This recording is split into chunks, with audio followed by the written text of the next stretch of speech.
IVM. Hello and welcome. This is Govindraj Ethiraj presenting to you the latest segment of Business.Next on Bloomberg Quint. My guest is Kevin Freiberg, the author of Nuts, worldwide bestseller on Southwest Airlines, the Crazy Recipe for Business and Personal Success. That was 20 years ago.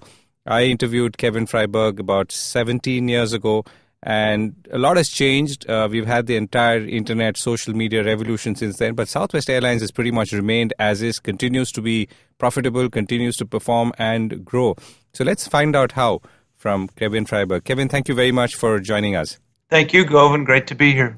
So tell us about Southwest as you look back and you draw a line that begins many, many decades ago and a line that continues to move upwards. So what's the secret and what are the sort of top line takeaways today? Well, first of all, we wrote that book 20 years ago and they continue to be an extraordinary, an amazing company, certainly here in the U.S., but around the globe. I don't know a country around the globe that hasn't at least been aware of Southwest or had airlines within their country try to emulate the model of Southwest Airlines. So it's an extraordinary case study, Govin, and continues to be. I don't know if you know this or not, but they are celebrating 46 consecutive years of profitability in an industry that is typically skated on very, very thin ice. And so I think if to have that kind of success over 46 years really is something very, very special. I think, one of the high lines in terms of the secret sauce of their success is their culture. They've worked on it since the very get-go, and they have created a culture where people think and act like entrepreneurs. They've created a culture that is fun-loving.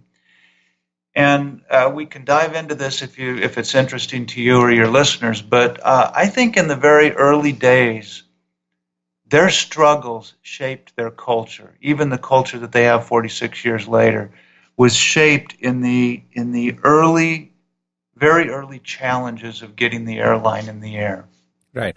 And I'm going to come to that. The reason this is pretty exciting is because in India, we have a vibrant airline industry, which is now and mostly owned by the private sector. But at the time I spoke to you last, the private sector was still young and the state-owned airline was still large. That's, of course, changed today. But the other thing that's happened is because of competition and because of, let's say, difficult market conditions, including wildly fluctuating oil prices, many airlines have found it very difficult to hang on. And even at this point, as I speak to you, one of the large Indian airlines, not a Southwest, it's not built like Southwest, but is almost on the verge of going under and is staring at a huge wall of debt. So the question is, oil prices hit all airline companies across the world, and many of them, as we can see, their fortunes, their very existence seems to be enslaved to oil prices and factors such as that. So how is it that Southwest has managed to get around that? Well, one of the things Herb Kelleher taught me very early on, which I think is brilliant for any business, he said, we manage in the good times to protect our business and to protect people's jobs in the bad times. What does that mean? Well, that means when they're turning a profit and everything is wonderful, they're constantly looking at ways to cut costs. They're constantly looking over the horizon and saying, okay, we're healthy financially today.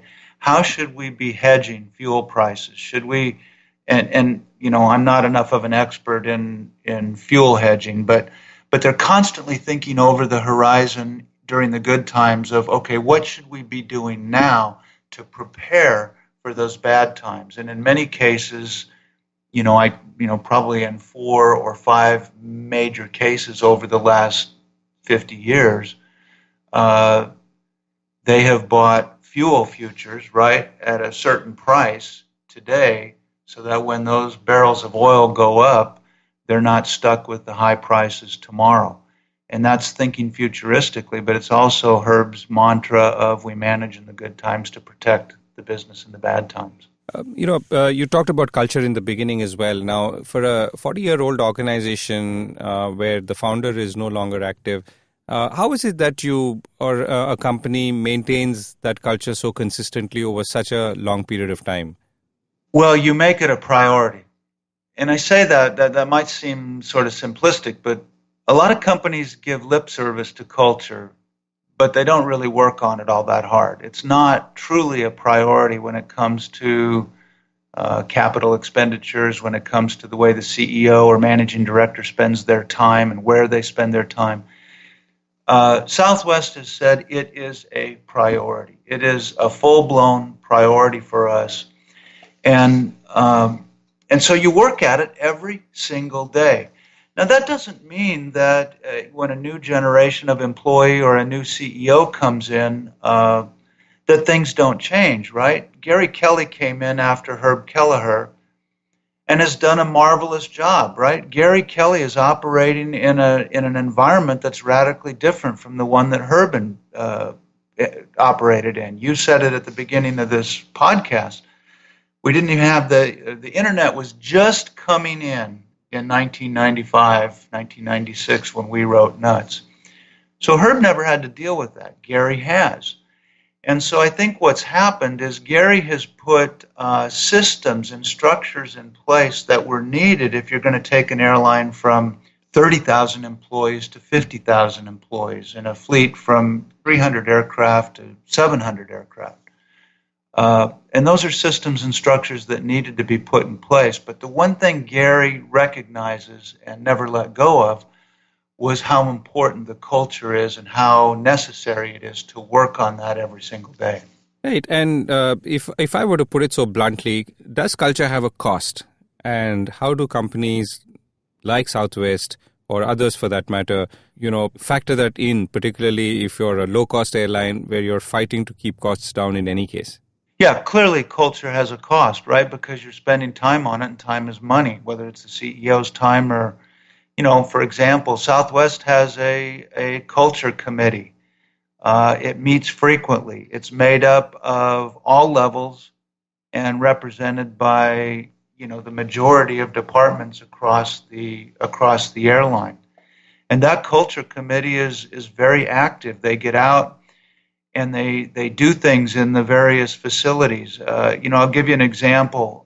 During Christmas time now, well, that culture committee will pack up a bunch of employees, but here's the interesting thing, Govind, they're volunteer employees. They're not being paid to do overtime.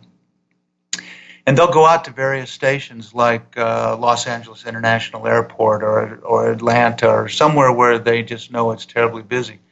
And those employees will descend upon that station, and they will volunteer their time to take the pressure off the employees that are working in that part of the airline. That's culture, right? Culture isn't just cheap plastic crap that people get. Hey, here's a coffee mug that has a cool saying on it. Put it on your desk. That's culture. I mean, that is culture, but that's not the kind of culture that you're talking about when you say, boy, to pack up people and send them to Atlanta or LA or wherever to help take the pressure off. That costs money. But what many people don't realize is the long-term payoff of that is goodwill. It's an engaged employee. It's an employee that brings their discretionary passion, energy, and talent to the game every day. And by the way, let's tell your listeners, this is in an 86% unionized environment. Right. So if you were to look at, I'm sure you've observed many, many companies, airlines trying to emulate the Southwest culture in their pursuit for success. What are the things that people do manage to emulate, and where do they fail the most? Well, of course, it's easy to emulate their business model. Their business model is not rocket science, right? They fly one kind of airplane, the Boeing 737. They fly different versions of that particular model. But that's easy to emulate. What isn't easy to emulate is a pilot who is in the cockpit that says, you know what, I've been trained not only to fly this airplane, but I've been trained that this is my cost center. This is my office. And so you get a young pilot that gets into the cockpit with a senior captain, and that senior captain starts to educate that young first officer and says, you know, in this airline, we're entrepreneurial. In this airline, you're never going to have enough resources to do what we're going to ask you to do, but that's why we hired you, because you're creative. And so if you want to cut costs, here's one of the ways we do it. We can fly at this vector versus that vector. We can fly in this direction and this altitude versus that direction and that altitude. And if we fly at the right vector and the right altitude, we can reduce our fuel burn rate by $7 between San Diego and Phoenix, which is a 50-minute flight. Now, if you're a first officer listening to that, right, what are you going to say to yourself? You're not going to say it to the captain, but what are you going to say to yourself? You're going to say, are you kidding me? We're a $17 billion airline, and you want to talk about $7 worth of cost savings? Really? And the chief pilot is going to say, what? Yeah, but think about it. We fly over 3,000 flights a day. If everyone dropped their fuel burn by $7 on every flight, if it was safe and appropriate to do so, that's $21,000 a day. That's $7.5 million a year. And we're just talking about one thing the pilots have done. My point in sharing that story with you, Govind, is I can go out and buy 737s and say that's their business model. So let's just operate one kind of airline. Culture is what happens in that cockpit. Culture is training that pilot to think and act like an owner of the business.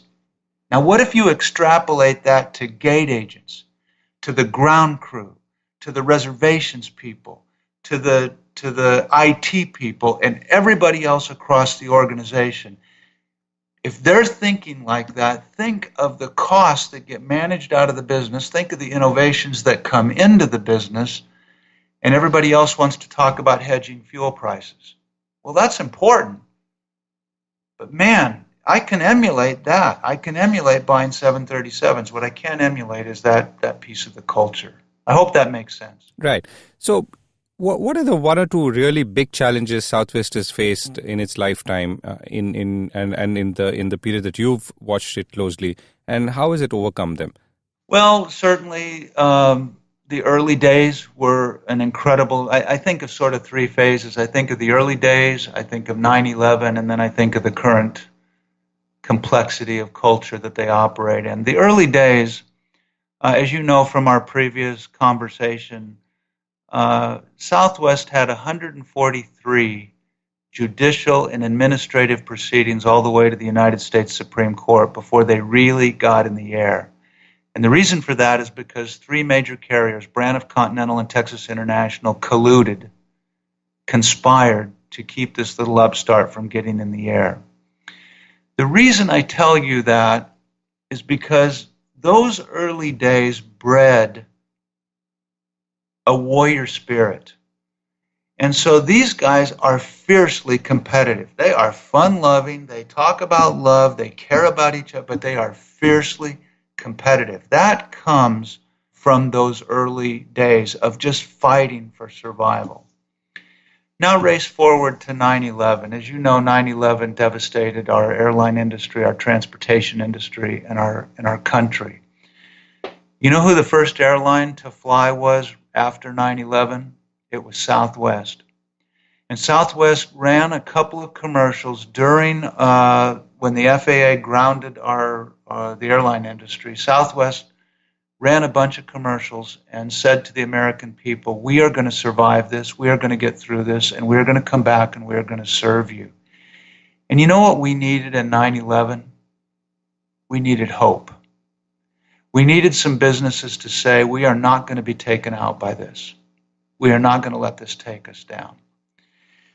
Race forward to the current environment that we're operating in, and I think Southwest has had this huge challenge of how do we live in a world where everything is transparent, where everyone knows everything, and social media plays such a critical role in the way we brand our organization and the way we treat our customers. And I'd love to give you just a very quick story about social media because I think it speaks to the times.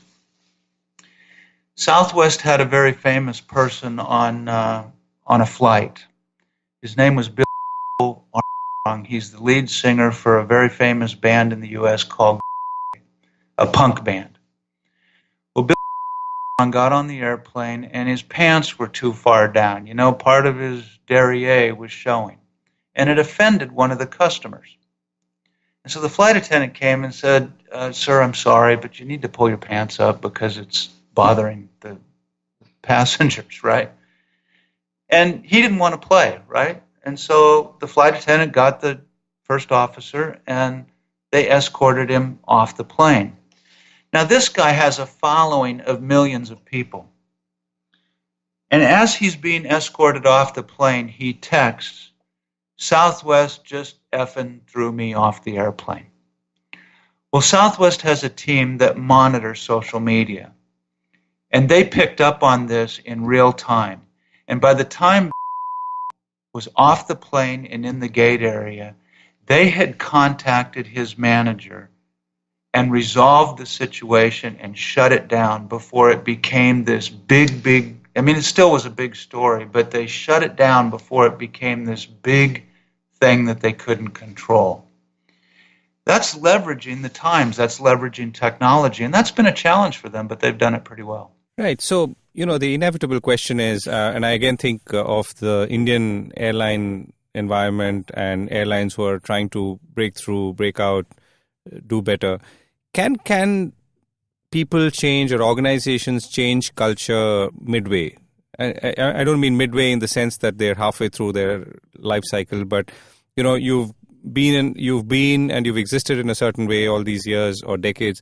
But now you realize that you have to change, you have to bring in more culture, you have to connect with your own people, and all the good things that great companies like Southwest have done. But can you do it today? I think the answer is yes, but it takes great courage, great determination, and great perseverance. And the reason I tell you that is because culture of any kind is designed to protect itself. You and I have had an offline conversation where I've told you that I'm just so impressed with, I've made 11 trips to India. I love India. India is a country of dichotomy. So you've got, you can walk outside the Taj Hotel and, just down the street you have incredible poverty. And your response to me was, unfortunately, I think we've kind of grown accustomed to those dichotomies. And you didn't say this, but what I heard you say was, culture is designed to protect itself. Culture reinforces itself, including a societal culture. And so I think you can change it in an organization, but I think it takes tremendous fortitude. And the reason I say that is because if you look at what Lou Gerstner did with IBM, 15, 20 years ago, IBM was an equipment company. Started with typewriters and it went to computers. The IBM of today doesn't look anything like the IBM that I grew up with. Today, IBM is a consulting business. And so it radically changed. But, my hat's off to Lou Gerstner because I think it took incredible courage to shake it up and change it and work at it every day. Right. Kevin, we're coming to the end of our conversation. One more question. You've written a book called Cause, a Business Strategy for Standing Out in a Sea of Sameness. So what does that really mean and how does it apply to Southwest? Yeah, I'm very passionate about that subject. My feeling today is that everyone comes to work and what's the difference between engagement and not engagement? Gallup has been doing these surveys, Govin, for now 15 years at least on engagement. And the statistics have really not changed much. 75% of the workforce around the world is either actively disengaged or disengaged. And that's the way it was when they started the survey 15 years ago. So we haven't cracked the code. I think one of the reasons we haven't cracked the code is because we haven't invited people to bring their best to work. And what I mean by that is, give me an opportunity. If I work for you, give me an opportunity to change the world. Invite me to come in and fight for a cause that's noble and heroic and worth fighting for. Everybody wants to talk about change today. We need to change our employees. We need to change our business model. We need to change our broken processes. What we're saying is, give me something worth changing for. Give me a cause to fight. And I will change for you. I will innovate. I'll bring my creative best to the workplace. How that applies to Southwest Airlines is, they said many years ago, they said, we're in the business of freedom. That is, giving people the freedom to go see and do things that they couldn't afford to do before Southwest came into the market, because Southwest lowers fares by 30 to 50% across the board. So what does that look like very specifically? It's the budding entrepreneur in Northern California that wants to expand her business into Southern California or Arizona or Colorado can now afford to fly and do that. That's the business of freedom.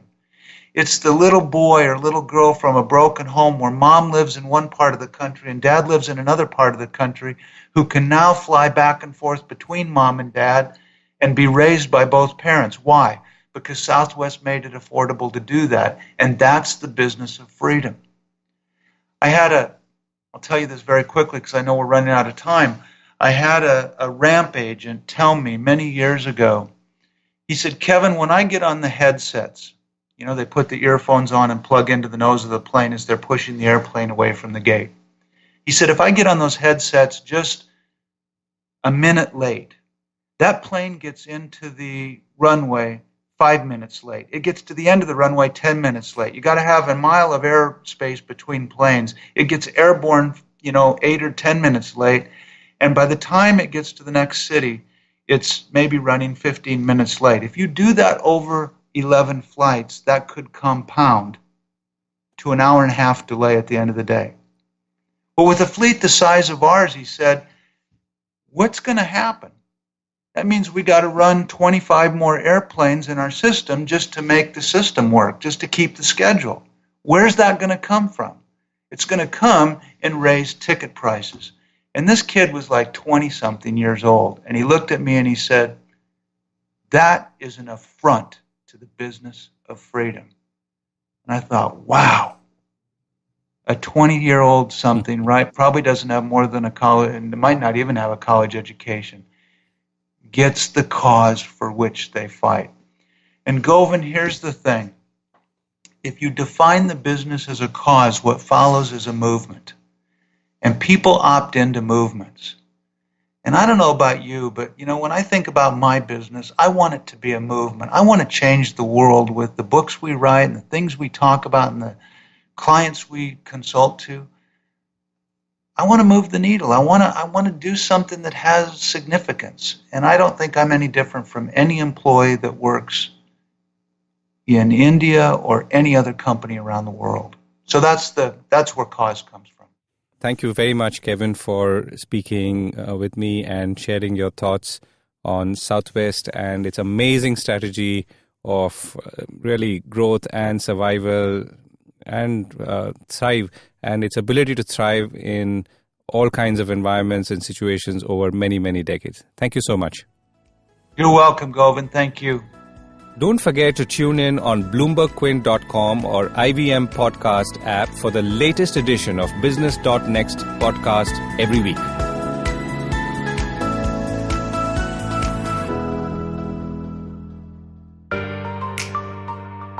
Family businesses get a bad rap. At one time, they were looked down on for getting rich, for being too ambitious. Today, they're still looked down on, but for not being ambitious enough. Not agile enough, not modern enough, too traditional in their mindset. The biggest brands and business houses in the country started out as humble family businesses. It's the way India has done business. Join Sonu Bhasin in conversation with stalwarts of Indian family businesses on the Inheritors podcast series by Bloomberg Quint. Discuss the highs and lows, the needs and pressure points of building a business legacy that spans generation. Look! Up in the internet! It's a meme! No! It's a cat video! No! It's the Geek Fruit Podcast! That's right. We interrupt this riveting broadcast to tell you about our show, The Geek Fruit Podcast, where Tejas, Dinkar, and I, Jishnu, talk about everything in pop culture, including DC, Marvel, Star Wars, Netflix, and everything in between. You know how your friends hate it when you ramble about some nerdy crap and you just want somebody to listen to you? Well, sorry, there's nothing we can do about that, but come listen to us ramble and it'll almost be like the real thing. Kind of. Listen to new episodes of the Geek Fruit Podcast every Monday and the Geek Fruit Bulletin every Thursday on iTunes, Google Podcasts, the IVM app, or wherever you listen to podcasts. Happy listening, you nerds.